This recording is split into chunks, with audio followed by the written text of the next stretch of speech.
இங்க வந்திருக்கிற அனைவருக்கும் மாலை வணக்கங்கள். இன்னைக்கு ரெஸ்பெக்டட் சிஎம் ஸ்டாலின் அவரோட பர்த்டே செலிப்ரேஷன்ஸ். இந்த செலிப்ரேஷன்ஸ்ல உங்க எல்லாரோட கலந்துக்கிறது ரொம்ப சந்தோஷமா இருக்கு. இதுக்கு காரணம் என்னோட சகோதரர் சேகர் பாபு அண்ணா. அவர் நினைச்சா நம்ம 7 கடல் தாண்டி இருந்தாலும் நம்மளை கண்டுபிடிச்சு கூட்டிட்டு வருவார். அவருக்கு தேவையான மட்டும் இல்லை, நமக்கு தேவை இருந்தாலும் நம்ம ஒரு ஃபோன் கால் பண்ண 7 கடல் தாண்டி அவர் இருந்தாலும் உடனே ஃபோன் எடுத்து என்ன தங்கச்சி சொல்லுங்கன்னு.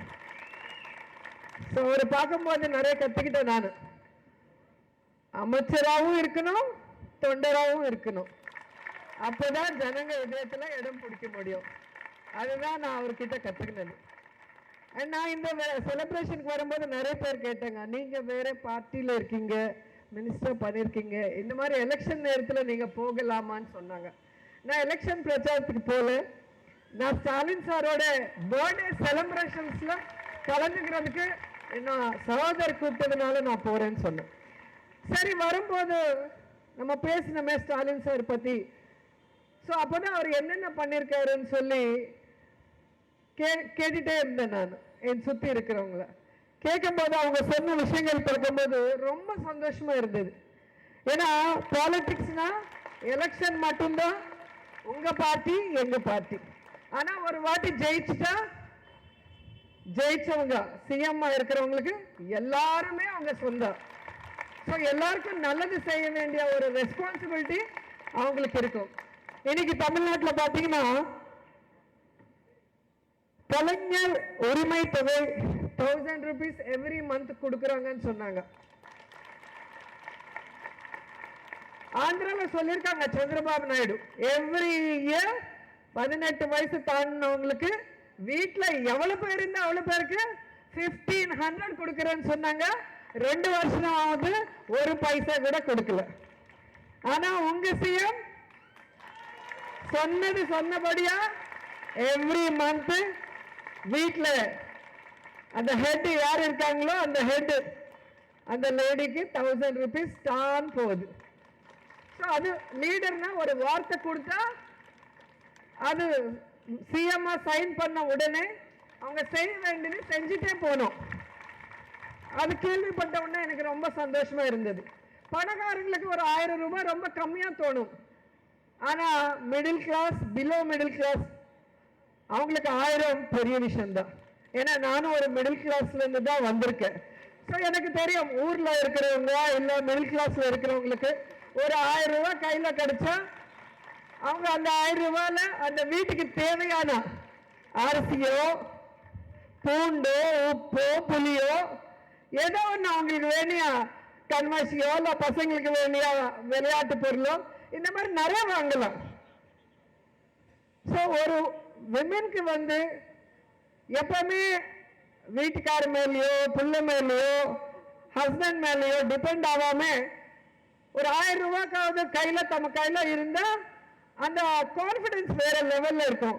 ஸோ உங்களுக்கு அந்த ஃபைனான்சியல் சப்போர்ட் ஸ்டாலின் சார் கொடுத்தது எனக்கு ரொம்ப சந்தோஷமா இருந்தது கேள்விப்படும் போது. ஆனா இப்போ எலெக்ஷன் வரும்போது எப்படியாவது அது நிப்பாட்டணும்னு எல்லாரும் நினைக்கும் போது அவர் எல்லாமே சேர்த்து ஒரே வாட்டி 5000 கொடுத்துட்டாங்க. அதுல எல்லாருக்கும் பைத்தியம் வந்துச்சு. ஸோ பைத்தியம் பிடிச்சு போச்சு. என்ன சொல்றாங்க, இவங்க காசு கொடுத்து சோம்பேறி ஆக்குறாங்க, காசு கொடுத்து பிச்சைக்காரன் ஆக்குறாங்கன்னு சொல்றாங்க. அவங்கள நான் நேர்ல கேள்வி கேட்கிறேன் இங்கேருந்து. இது பாலிடிக்ஸ் இல்ல, ஆஸ் எ விமன் நான் ஒரு நல்லது செஞ்சாரு சிஎம், அது நீ எப்படி பிச்சைக்காரங்க பிச்சை போடுறீங்கன்னு சொல்றீங்க, எப்படி சோம்பேறி ஆக்குறீங்கன்னு சொல்றீங்கன்னு கேட்கிறேன். ஏன்னா இப்ப கார்பரேட் அவங்க பாத்தீங்கன்னா 1000 கோடி கடன் வாங்குவாங்க, லட்ச கோடி கடன் வாங்குவாங்க, அதை திருப்பி கொடுக்காம ஏமாத்துவாங்க. ஸோ அப்ப என்ன பண்ணுவாங்க, ரைட் ஆஃப் சொல்லிட்டு அதெல்லாம் தள்ளுபடி பண்ணுவாங்க. 1000 கோடி லட்சம் கோடி தள்ளுபடி பண்ணும்போது யாருமே பேச மாட்டாங்க, அதை பத்தி யாரும் எதுவும் சொல்ல மாட்டாங்க. ஆனா ஏழைகளுக்கு கொடுக்கும் போது மட்டும் எல்லாரும் பொத்துக்கிட்டு வருவாங்க, உடனே அது ஒரு பெரிய தப்பா பேசுவாங்க. அதுதான் எனக்கு பிடிக்காத விஷயம். அண்ட் ரெண்டாவது,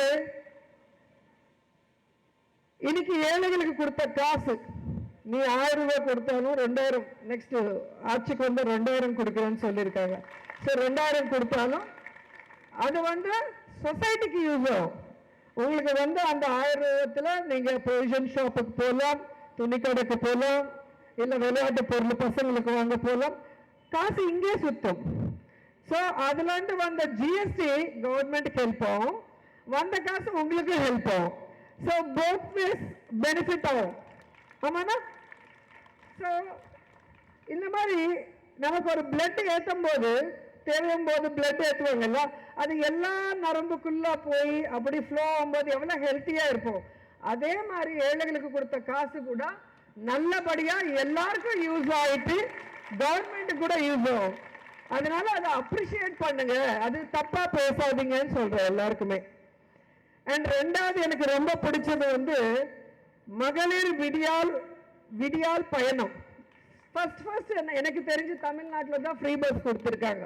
இப்போ எல்லா ஸ்டேட்ல எலெக்ஷன்னா ஃப்ரீ பஸ் சொல்லி ஃபர்ஸ்ட் மேனிஃபெஸ்டோல வைக்கிறாங்க. ஸோ அது ஸ்டாலின் சார் இன்ஸ்பிரேஷனாக எல்லாரும் எடுக்கிறாங்க.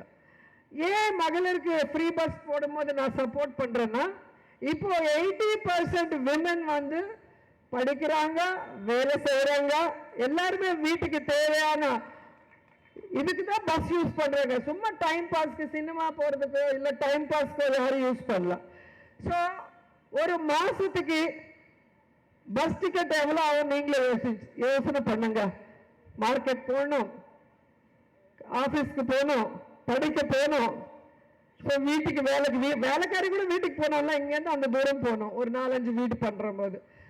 ஸோ இந்த மாதிரி நிறைய விதத்தில் விமனுக்கு யூஸ் ஆகுது. அவங்களுக்கு வந்து மந்த்லி ஒரு 880 1000 rupees சேவ் ஆகுதுல்ல, அது கூட இன்டைரக்டா உங்களுக்கு ஸ்டாலின் சார் கொடுக்குறாங்க. அது இன்னொரு ஆடட் பெனிஃபிட் தான். ஸோ லேடிஸை மதிச்சு அவங்களோட சொந்த வீட்டில் அவங்க அம்மா, அவங்க தங்கச்சி, அவங்க எப்படி நல்லபடியா சேஃபா ஒரு இடத்துக்கு போயிட்டு வரணும்னு நினைக்கிறாங்களோ, அதே மாதிரி உங்களுக்கு ஸ்டாலின் சார் செய்யும் போது அது வந்து நான் அப்ரிஷியேட் பண்றேன். ஏன்னா அது பாலிடிக்ஸை நான் எப்போ பார்க்க மாட்டேன், ஒரு லீடர்ஷிப். அது ஒரு லீடர்னா எலெக்ஷனுக்கு அப்புறம் ஜனங்களுக்கு என்ன தேவையோ அது செய்யணும். அதுல இது ரெண்டாவது எனக்கு ரொம்ப பிடிச்சு போச்சு. அண்ட் மூணாவது, 45 years மேல வயசான ஆண் பெண் 2 பேருக்குமே வீட்டுக்கிட்டவே மருத்துவம். ஏன்னா அது ரொம்ப முக்கியமானது. இப்போ வந்து எல்லாருக்குமே ஆல்மோஸ்ட் பிபி, சுகர் இது எல்லாமே ரெகுலரா வந்துருச்சு.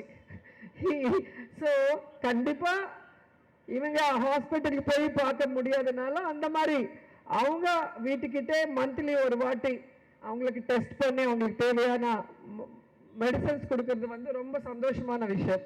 ஸோ அது வந்து ரொம்ப அப்ரிஷியேட் பண்ண வேண்டிய விஷயம். ஏன்னா அவங்களுக்கு கூட ஒரு ஆளை வச்சு அவரை கூட்டிட்டு போனோம்னா எல்லா வேலை விட்டுட்டு அது ரொம்ப கஷ்டமானது. சிட்டில எல்லா வேலை செஞ்சாதான் நம்ம பொழைக்க முடியும். ஸோ அந்த மாதிரி நேரத்தில் உங்களோட கஷ்டம் புரிஞ்சுக்கிட்டு அவர் உங்க வீட்டாண்டே அந்த மருத்துவம் அனுப்புறது ரொம்ப சந்தோஷமான விஷயம். அண்ட் இந்தியாவிலே யாரும் செய்யாத இன்னொரு புதிய ஒரு நியூ இது இன்ட்ரடியூஸ் பண்ணியிருக்காங்க. எல்லா ஸ்டேட்லுமே மிட் டே மீல்ஸ் தான் நான் பார்த்துருக்கு. ஆனால் காலை உணவு மார்னிங் பிரேக்ஃபாஸ்ட்ங்கிறது எனக்கு தெரிஞ்சு நான் பொலிட்டிஷியனா 25 வருஷமா இருக்கு, எந்த ஸ்டேட்ல கேள்விப்படல. இது ரொம்ப ரொம்ப ரொம்ப சந்தோஷமான விஷயம். ஏன்னா வேலைகளுக்கு போற பெண்களுக்கு குழந்தைகளுக்கு நல்லபடியா செஞ்சு கொடுக்க முடியலையேங்கிற அந்த வருத்தம் இல்லாம நியூட்ரிஷியஸ் ஃபுட்டோட அவங்க ஸ்கூல்ல வந்து ஹாப்பியா சாப்பிட்டு நல்லா படிக்கலாம். சாப்பிடாம உட்கார்ந்த படிப்பு மேல எப்படி கவனம் வராது. ஸோ நல்லா சாப்பிட்டு ஹெல்த்தியா இருந்தாதான் பசங்க வந்து நல்லா படிக்க முடியும். நல்லா படிச்சதுன்னா லைஃப்ல நல்லபடியா செட்டில் ஆக முடியும். ஸோ அவர் வந்து அந்த பிரெக்னண்டா இருக்கிற லேடி அவங்க வயிற்றுல அந்த கருவையில இருந்து வயசான காலம் வரைக்கும் யாருக்கு என்ன என்ன நல்ல உதவிகள் பண்ணணும்னு யோசனை பண்ணி அவ்வளவு நல்ல விஷயங்கள் பண்ணாரு. அதனால ஸ்டாலின் சார் எப்பவுமே சந்தோஷமா சக்சஸ்ஃபுல்லா 100 ஆண்டு நல்லபடியா இருக்கணும்னு கடவுள் வேண்டிக்கிறேன். ஸோ அவருடைய பர்த்டே செலிப்ரேஷன்ஸ்ல இவ்வளோ பேர் கலந்துக்கிட்டு இவ்வளோ சந்தோஷமான சமையல்ல என்னை இங்க கெஸ்டா கூப்பிட்டதுக்கு என்னோட சகோதரருக்கு நன்றி சொல்லிக்கிறேன். எனக்கு தமிழ் அவ்வளோ ஃப்ளூயண்டா பேச முடியாது. ஆனா நான் நல்ல விஷயங்கள் கேள்விப்பட்டதுனால அது எப்படியாவது உங்ககிட்ட சேர்க்கணும், சொல்லணும். இந்த மாதிரி நல்ல விஷயங்களை பண்றவங்க ஒரு தாயாகவும் தந்தையாகவும் அன்னையாகவும் இருந்து உங்களுக்கு தேவையான எல்லா உதவிகள் செய்யற ஸ்டாலின் சார் நீங்க எல்லாம் கூட இருந்து மறுபடியும் அவரை சக்சஸ்ஃபுல்லா முன்னுக்கு கொண்டு வர சொல்லி கேட்டுக்கிறேன். Thank you so much. வணக்கம்.